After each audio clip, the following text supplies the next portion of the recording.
ओम साई राम, जय साई राम। श्री सच्चिदानंद सदगुरु साईनाथ महाराज जी की जय। श्री साई ज्ञानेश्वरी, अध्याय 4, भगवत भक्ति। एक दिन एक जवान व्यक्ति औरंगाबाद जिले के घने बिरहा लंबे जंगलों से होकर गुजर रहा था। उसका नाम चांद पाटिल था। उसकी घोड़ी खो गई थी और वह जंगल जंगल भटक कर उसकी तलाश कर रहा था। चांद पाटिल ने एक वृक्ष के नीचे एक नवयुवक फकीर को देखा तो वह आश्चर्यचकित रह गया। उसके मन में ख्याल आया, अरे इस निर्जन घने जंगल में ये फकीर, वह भी कच्ची उम्र का नवयुवक, कहीं ये अनाथों की माँ तो नहीं, कहीं ये बेसहारों का सहारा देने वाला तो नहीं। सच्चे फकीर तो ऐसे ही हैं जो घने जंगलों में धुनी रमाकर बैठे रहते हैं। चांद पाटिल के मन में दूसरा ख्याल आया कि ये सूनी डगर, ये घना जंगल, इस निर्जन मनुष्य का क्या काम।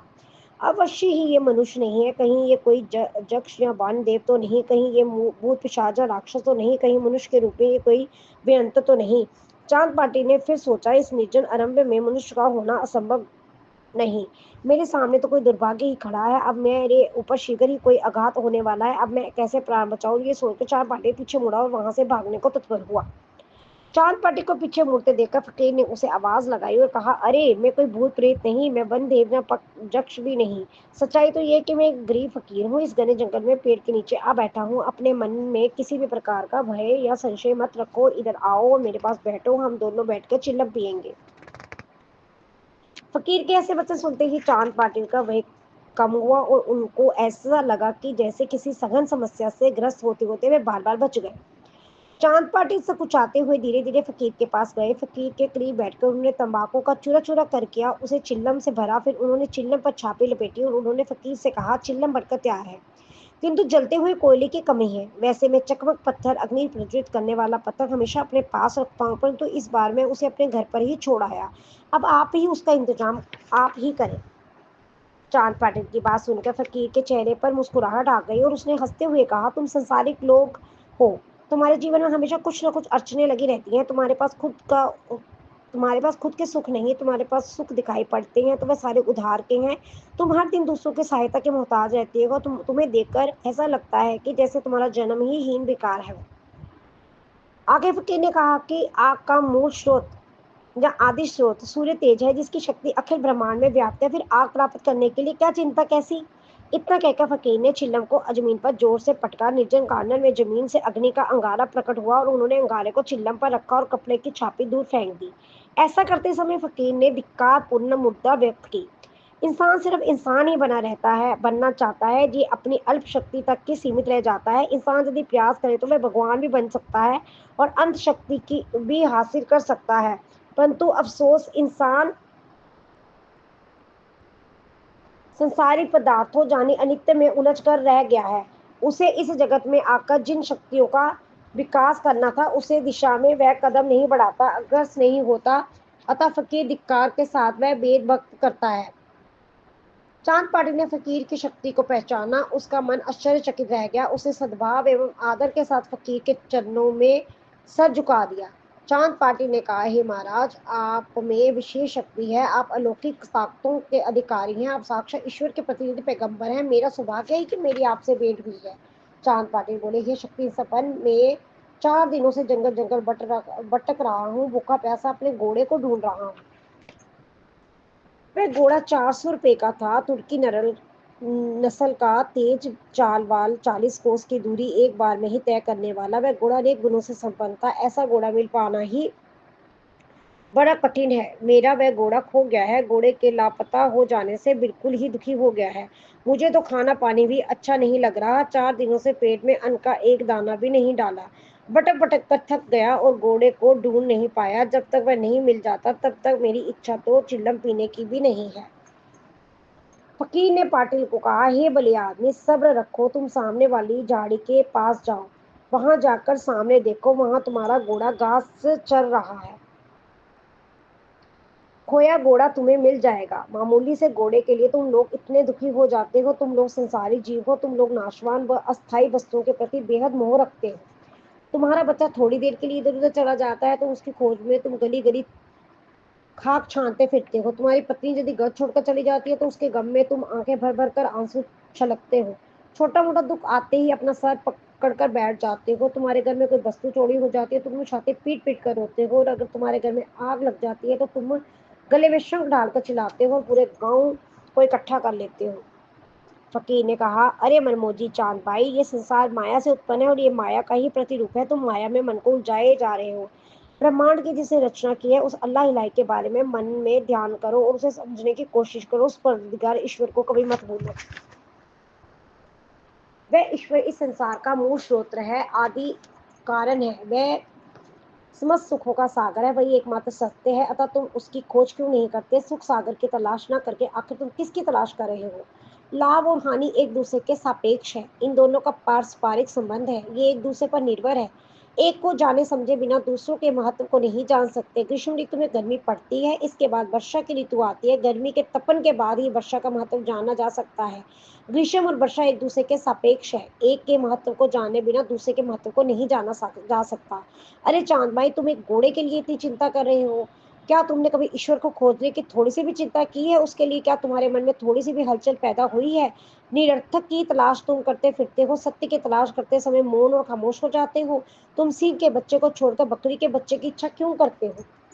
फकीर के ऐसे बच्चों को सुनकर चांद पाटिल मौन खामोश हो गए और फिर वह बोले, हे ज्ञान संपन्न फकीर, आप ज्ञान के भंडार हैं। आपके अद्भुत ज्ञान की प्रशंसा कर पाने में मैं सक्षम नहीं। मेरे शब्दों में इतनी सामर्थ्य ही नहीं है कि मैं आपके अगाध ज्ञान की प्रशंसा कर सके।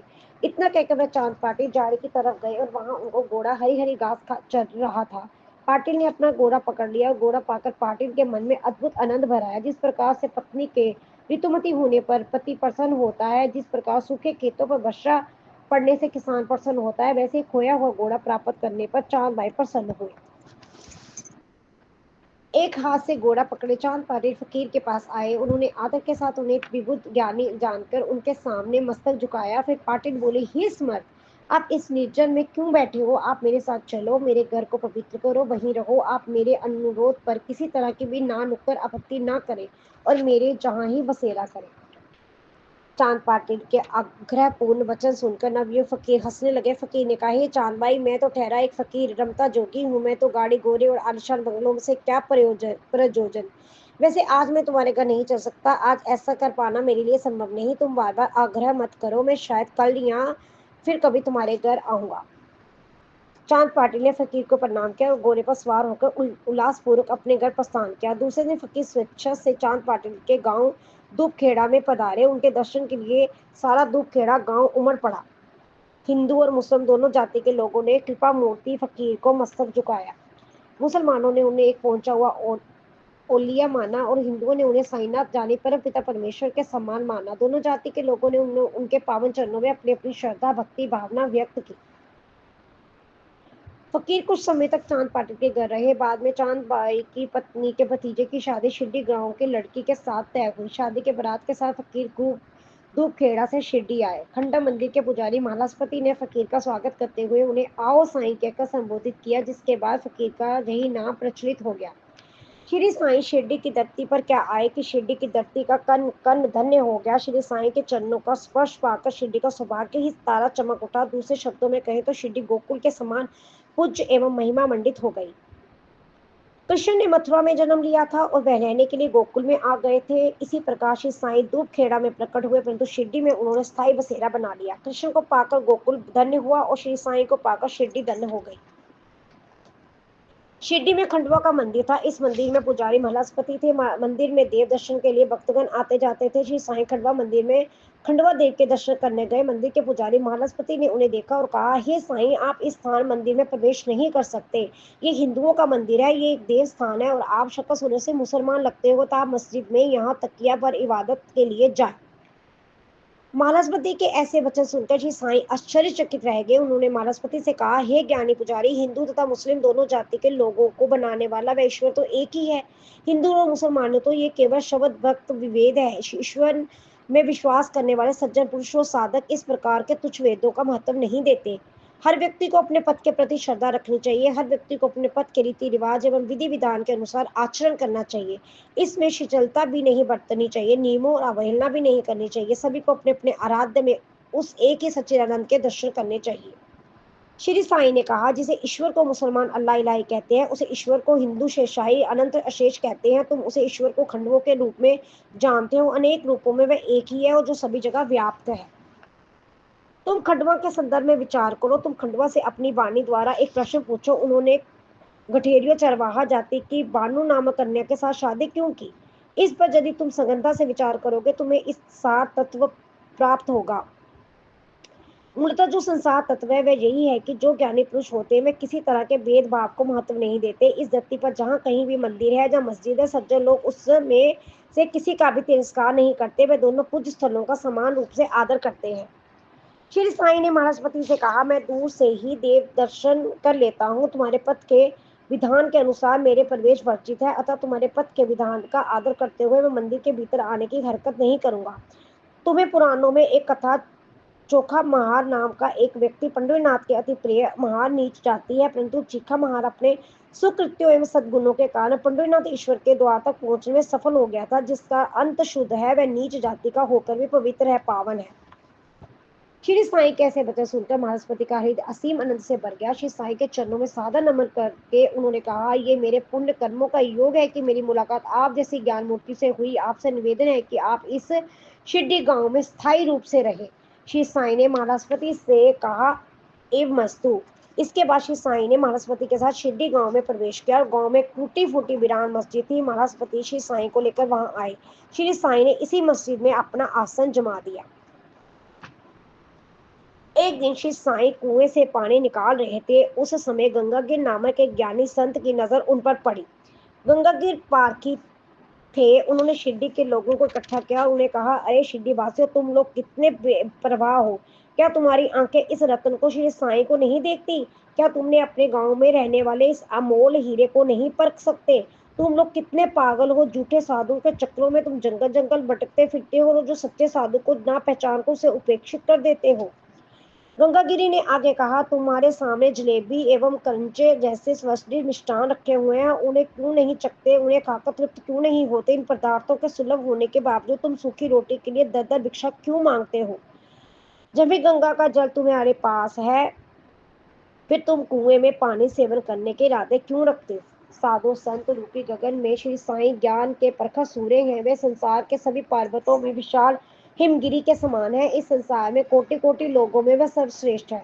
वर्तमान में जितने भी साधु संत हैं उन सभी साधु संतों की विशाल श्रृंखला माला में सचमुच मेरुमणि के समान है। तुम गांव गांव भटककर सच्चे साधु की खोज करते फिरते रहते हो। तुम्हारे गांव में जो तो जिस सर्वोत्तम संत है उसे पहचानो। यदि तुम उसे नहीं पहचान सकते तो ये समझो कि तुम उसका अपमान कर रहे हो। अतः तुम सर्वोत्तम संत श्री साईं का रंच मात्र भी तिरस्कार ना करो, उसकी उपेक्षा ना करो। वही संत तुम सभी के लिए कल्याणकारी सिद्ध होंगे। जिस राज्य की प्रजा अपने राजा को संतुष्ट एवं प्रसन्न नहीं रख सकती, उस राज्य की प्रजा कभी भी सुखी और खुशहाल नहीं हो सकती। शिरडी वासियों को श्री साईं के संदर्भ में जानकारी देने के बाद गंगागिरी मस्जिद में पहुंचे श्री साईं ने उन्हें देखकर प्रसन्नता व्यक्त की। गंगागिरी ने भी श्री साईं को देखकर अपना हार्दिक आनंद व्यक्त किया।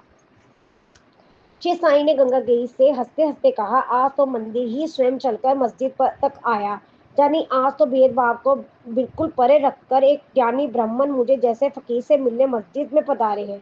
आज तो गरुड़ राज पक्षियों का राजा स्वयं किसी राजहंस के घोंसले की शोभा बढ़ाने आए हैं। आपका जहाँ पधारना शुभ है। आपने जहाँ आकर समान आचरण जानी सद्भावना का परिचय दिया है। वैसे सच्चाई तो यह है कि आपका और हमारा खानदान एक ही है। आप एक ज्ञानी संत है और मैं एक फकीर। हम दोनों पहले कभी भी एक ही बैकुंठ में रह चुके हैं। ईश्वर ने हम दोनों को इस मृत्यु लोक में भेजा है। संसार में जो भेदभाव व्यक्त हो रहा है उसे मिटाने के लिए और जन जन को सुखद पर आदर्श करने के लिए ईश्वर ने हमें संसार में उतारा है। श्री साईं ने बताया कि मैं लोगों से गोश्त ग्रहण करने की पेशकश करता हूँ। लोग मेरी आवाज़ सुनकर मेरे पास आते हैं। वह मेरे सर पर रखे गोश्त के गठ को देखते हैं और खिलखिलाकर हंसने लगते हैं। वे कहते हैं कि देखो ये संत व्यक्ति क्या लेकर आ गया। उनमें से कोई व्यक्ति तो पत्थर उठा लेता है, कोई गोश्त के पात्र पर दे मारता है, कोई कोई व्यक्ति तो हंसते हंसते ये कहने लगता है, ये फकीर साईनाथ, तुम ये गोश्त का पात्र लेकर यहीं खड़े रहो। जब मेरी मृत्यु हो तो 2-4 बूंद मेरे मुंह में डाल देना। मेरे अनुरोध पर एक व्यक्ति भी गोश्त का पान करने के लिए तैयार नहीं होता। उल्टे वह मुझे कहते हैं कि तुम हमारी शिंदी का 1-2 घूंट पीकर तो देखो। आज इस शिंदी का नाम चारों तरफ गूंज रहा है और ये सारा संसार शिंदी के पीछे भाग रहा है। शिंदी का प्याला भी आज महत्वपूर्ण एवं महिमा मंडित है। दूध के प्याले को तो आज कोई पूछ भी नहीं रहा। मैं तो इस निराले संसार का ये अनोखा स्वांग देख रहा हूँ। मुझे लगता है कि वर्तमान समय में इस संसार के लोग हमारी बात को थोड़ा-थोड़ा मानने में भी कतराएँगे, ऐसा मेरा ख्याल है। आपका इस संदर्भ में कैसा अनुभव है? श्री साईं के ऐसे वचन सुनकर गंगागिर ने कहा, आज जगह जगह पर ताड़ के पेड़ों के घने जंगल व्याप्त है और उनकी शोभा भी निराली है। इन ताड़ के पेड़ों का रस छिंदी शराब के रूप में बेचने के लिए गांव गांव में थोड़ी थोड़ी दूरी पर दुकानें खोल दी गई है, जहां नित्य चहल पहल बनी रहती है। लोग छिंदी शराब को दिल खोलकर अपना रहे हैं और इसके रंग में अपने अंग अंग को मस्ती के रंग में रंगते जा रहे हैं। छिंदी शराब की मस्ती के बाद वह आनंद में मगन होकर इतना कोलाहल शंखनाद करते हैं कि जिसे सारा आसमान गूंज उठता है, दसों दिशाओं ध्वनित हो उठती है। वर्तमान समय में वे वर्तमान में ये क्षमा है और ऐसे समय में ईश्वर ने हमें और तुम्हें सर पर गाय के शुद्ध दूध और गढ़ रखकर धरती पर भेजा है। साथ ही ईश्वर ने हमें ये आदेश दिया है कि लोगों को जल्दी जल्दी गोरस का पान करवाओ। श्री साई ने कहा, मेरे अनुरोध पर किसी किसी ने तो थोड़ा दूध ग्रहण किया, परंतु उस दूध के पौष्टिक तत्व से वे पागल हो गए। उनका मस्तिष्क मानो शिथिल पड़ गया। अतः उन्होंने फिर से सिद्धि का ही बहादुर जज्बा प्याला हाथ में थाम लिया। आज के समय की ये अद्भुत रीत है। हम तो हाथ में अमृत का प्याला लेकर संसार के पास जाते हैं और कहते हैं कि इसे पीकर तुम अमर बनो, किंतु हमारी बात लोग इस कान से सुनते हैं और उस कान से निकाल देते हैं। वे तो हमें कहते हैं कि हमें तो छिंदिया जहर शराब का ही प्याला चाहिए, भले ही उसे पीकर उन्हें मौत क्यों क्यों ना आ जाए। लोग सत्य के अमृत का पान ही नहीं करना चाहते, वे सत्य का तनिक भी आदर नहीं करना चाहते। सभी असत्य की जय जयकार करने के लिए हुए हैं और झूठी पातकाएं लहराने में मगन है। गंगागिरी ने कहा, मैंने भी कई बार ऐसे ही अनुभव किया। मैंने भी कई बार लोगों को सन्मार्ग पर लाने की कोशिश की। मैंने कुछ अच्छा करने का प्रयास किया, परंतु मेरा प्रयास विफल रहा।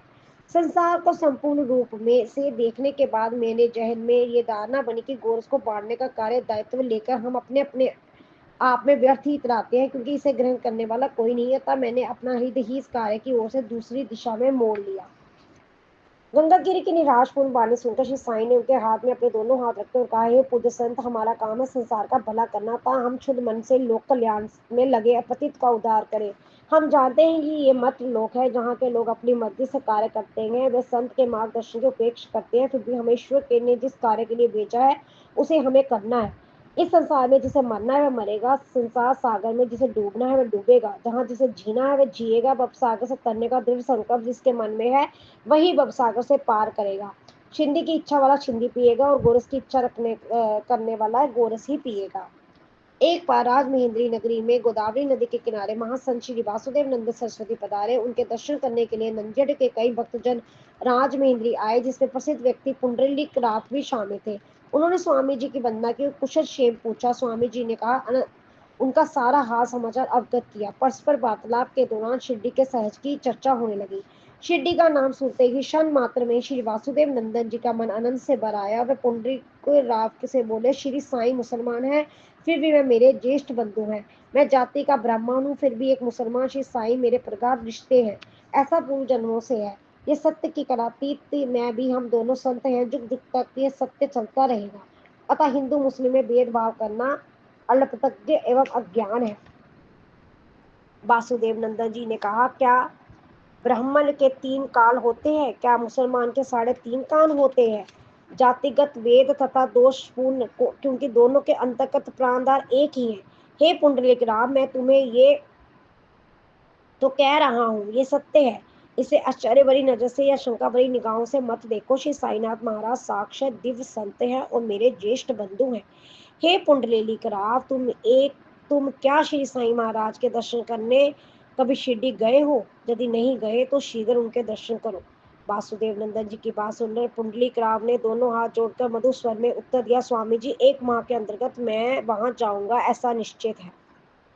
स्वामी वासुदेव नंदन जी ने पुंडरीनाथ राव से कहा, मेरी एक बात ध्यान से तुम शीघ्र जाकर श्री साईं के दर्शन करो। 1 महीने के भीतर भीतर जाओ, चूक न करना, विलंब न करना। तुम सब वहां जाओ तो मेरी तरफ से एक नारियल उन्हें सम्मान के साथ भेंट कराना और मेरी तरफ से उन्हें आदर सहित प्रणाम करना। हालिका में एक स्वामी हो और परंपरागत रीति के अनुसार एक स्वामी किसी को प्रणाम या वंदन नहीं करते। श्री साईं के सम्मुख हमारी ये रीति और परंपरा व्यवहार का कोई प्रयोजन नहीं, उनके सामने हमारे सारे बंधन महत्वहीन है। श्री साईं एक फकीर है, मैं एक सन्यासी हूँ, उनके सामने कर्म अकर्म, रीति बंधन, करनी अकरनी आदि का कोई प्रश्न ही नहीं उठता। सूर्य के सामने शुद्ध अशुद्ध क्या, वह तो अशुद्ध को भी शुद्ध करने की क्षमता रखता है। पुंडरीक राव ने स्वामी जी के आश्वासित करते हुए कहा, मैं इसी माह श्री साईं के दर्शन करूंगा। कोपर गांव से जाने वाली गाड़ी से अभी काफी समय शेष। सभी को भूख लगी तो अतः सभी सामने नदी के किनारे नाश्ता करने बैठे तो उनके पास पोटली में भुना हुआ चिवड़ा हुआ था, बंधा हुआ था।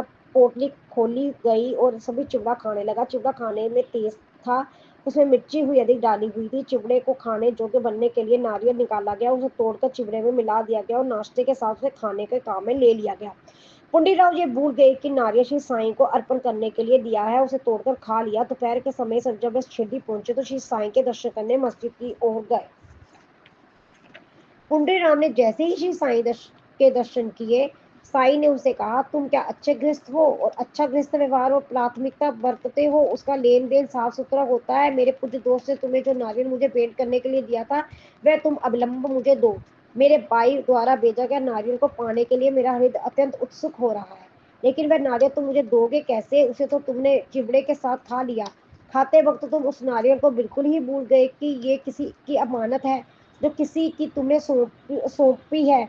मेरे लिए वह नारियल अनमोल संपत्ति थी, परंतु तुमने उसकी हिफाजत नहीं की। तुमने अपने दुष्ट मित्रों की कुसंगति के कारण मेरा अनमोल खजाना लुटा दिया। श्री साईं समझ कैसे बचा सुनकर पुंडलिक राव हक्के बक्के रह गए और श्री साईं के चरणों में झुक गए।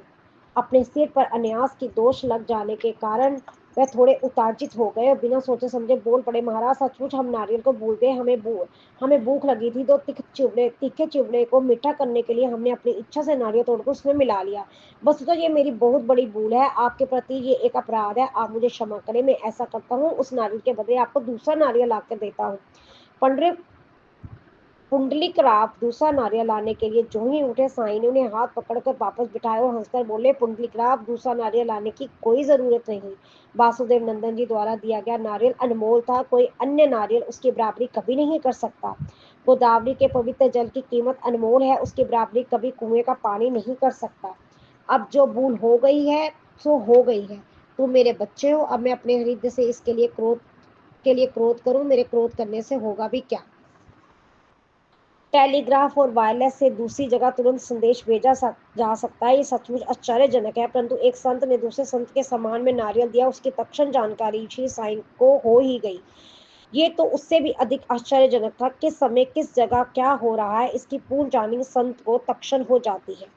प्राचीन काल में इस लोक में कुछ ऐसे समर्थ व्यक्ति थे जिनके समान परिस्थिति और घटना का स्पष्ट ज्ञान हो जाता है। वे इस कला विद्या को कायम रखते हुए और अनेक वक्त कहा किस हाल में किस ज्ञात करने के लिए इस कला विद्या का उपयोग करते थे। जानकारी करने के बाद वे दूर बैठे भक्तों का कल्याण करते थे। उन्हें टेलीग्राफ या वायरलेस की कोई आवश्यकता नहीं थी। वे अपने पेट की भूख मिटाने के लिए माधुपुरी पर आश्रित होते और भोजन के 2 ग्रास जुटाने के लिए घर घर जाकर भिक्षा मांगते। उनके पास ना तो पैसा रहता, ना वे अपने मन में पैसे की लालसा रखते। ऐसे अकिंचन ही दिव्य शक्तियों से संपन्न होते हैं, सत्य की साक्षात प्रतिमूर्ति होती है। श्री सद्गुरु साईनाथ का नमस्तु शुभम भक्तु। साईं ज्ञानेश्वरी अध्याय 4 संपूर्ण हुआ। बाबा सबकी बलि कर रहे। ओम साईं।